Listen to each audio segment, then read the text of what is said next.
My goal in this video is to give you both a big picture focus and some practical tools to help you in your reading of Hamlet.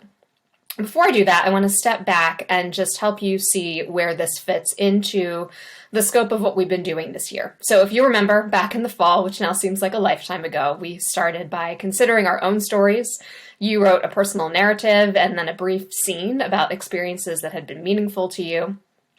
Then we shifted into our poetry unit and we looked at how the details that writers use can help us to understand other people's experience or observations.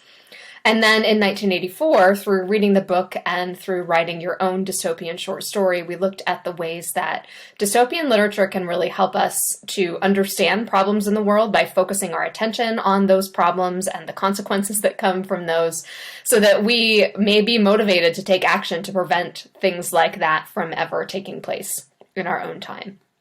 Then this semester, in our study of Frankenstein, we looked at the ways that stories can really take us into someone else's experience and help us to see the world through someone else's eyes.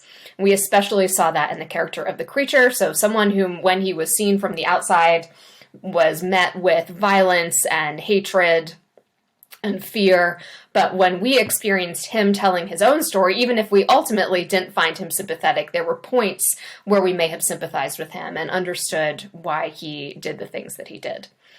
So that showed us that stories can really take us into another person's experience.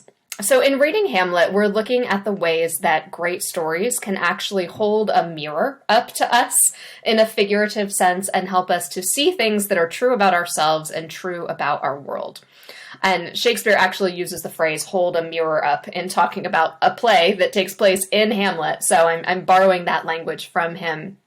And I think you'll see, especially in the themes that we're focusing on in Hamlet, that those themes reflect elements of our own experience in general, and particularly even right now. This was really true last spring when we were in quarantine, and it is still true right now as we are still dealing with the disruption of just about every area of our lives. So the themes and the ways that characters deal with those themes and challenges, I think, are things that will illuminate parts of our own experience, even if we're not quite in the same situation that we see characters in. So I'm just going to walk you through what we're going to be aiming to understand and how we're going to be doing that in this upcoming unit. So we are focusing on understanding the story through viewing multiple versions of Hamlet. We will be watching the version that we watched today in class together, and then I will be making clips of other versions available to you as an accompaniment to your homework, just so you can see the ways that different actors and different productions approach the same text that we are reading, but make some really different choices about how to interpret or how to convey what is happening. We will also be focusing on understanding the characters and their relationships and some of the key themes of the play, and that we'll really be pursuing that through our reading. That's what you'll be looking for, and then responding to that in writing.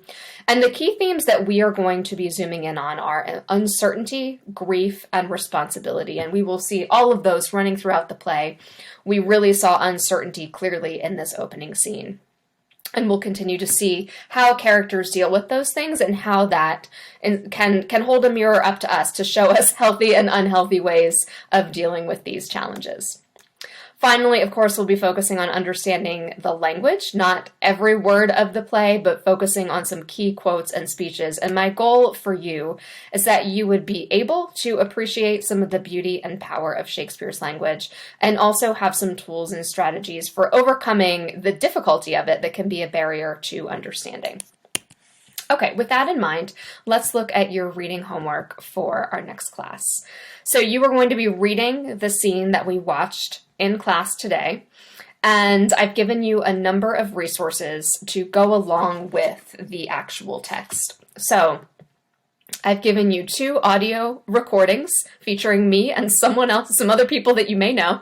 This one is the original text that will mirror what you have in your book. This one is a paraphrase that will mirror, it's the No Fear Shakespeare version of Act 1, Scene 1 that can give you a little bit more of an accessible idea of what the characters are saying. And then I've given you another film version of Act 1, Scene 1. This one is just a few minutes longer than what we watched in class. One of the strengths of this version, even though it's a little bit older, it does have some actors in it that you'll recognize, and it is every word of the play. So the version that we are watching in class has some cuts made, not major characters or plot lines, but cuts made from speeches and lines to make it a little bit more manageable. Hamlet in its entirety is about 4 hours long, and the version that we are watching, I think, is around 3 hours. So they've just made some small cuts here and there, but this version is the entire text of the play, so you can very easily read along with it. There are additionally, at the bottom of the classwork tab, there are some other things in the class resources. You will find there an online version of the text, 2 audio versions of the full play that you are welcome to use. I will be linking audio versions when I have them. I don't have them for the whole play, and some film clips for your reading homework as much as I am able to do that. Something else for you to keep in mind is that the hard copy of the book has a couple helpful resources in it. It has at the beginning of every scene a short summary that I would really recommend that you use. I don't know if you can see that. It's right here. And you will see that in the online text as well. A short summary that will help you get a sense of what's happening or help you review what happened in the scene. Again, that's present in the online version. Something that the hard copy text has that the online text doesn't have is side notes. So the right-hand page of your paper text is the text of the play. The left-hand page has notes and some amusing drawings at some points, and you can use that just to get kind of a helpful translation of what some of the words and phrases mean. Some of them are words and phrases that we think we know, but they're used in a different sense in Shakespeare. So this, I think, is really your easiest way to make sense of what the words in the play are saying. And for that reason, I'm strongly recommending that you have a hard copy of the text that you can use, just because the online version doesn't have those helpful tools. So those are the things that I'm giving you to equip you to understand the reading, and again, with a focus on these things. As with our other reading questions, my goal is for you to build your understanding and for me to see your understanding. So because of that, you will not get any credit on your homework if you have wording from an outside source, including from No Fear Shakespeare. That's here for as a tool for you to listen to, but not something for you to do in place of engaging with the actual words of the play. You will lose credit if you have wording that matches or is strongly similar to a classmate's wording, or if you have information from a later part of the play other than the scene that we are focusing on. So again, really important that you do these homework assignments with integrity, and that is so that it can help build your understanding and help me to see where I can support you in understanding this challenging but very worthwhile play. So enjoy reading Act 1, Scene 1.